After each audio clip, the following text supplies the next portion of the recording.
درنو لیدونکو، نن درته د فن نه ډکه واقعه لرم. تمه ده تر پایه وګورئ او زما چینل در سره سبسکرایب کړئ. یوه ښځه وایي هره شیبه او هره ورځ یې د لیدو په تمه باندې اوسېږم. زما د ژوند او زما د ساه اخیستلو دلیل صرف هغه دی. زه ورسره ډیره زیاته مینه لرم. هو، زه هغه بېوسې او ناچاره مور یم چې 10 کاله کېږي چې د خپل یوازیني زوی څخه لرې یم. کله چې مې زوی پیدا شو نو 3 میاشتې وروسته مې خپل خاوند له لاسه ورکړ.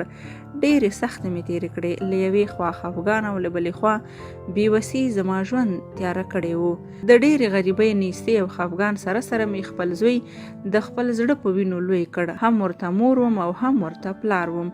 خو نن ورځ مې زوی د زندان د میلو شاته خپله ځواني تېروي.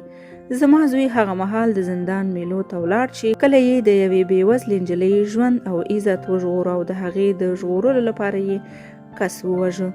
زما زوی د یوې بېوسې نجلۍ ژوند او خوشحالي وژغورله او خپل ژوند او خوشحالي یې د تل لپاره له لاسه ورکړ.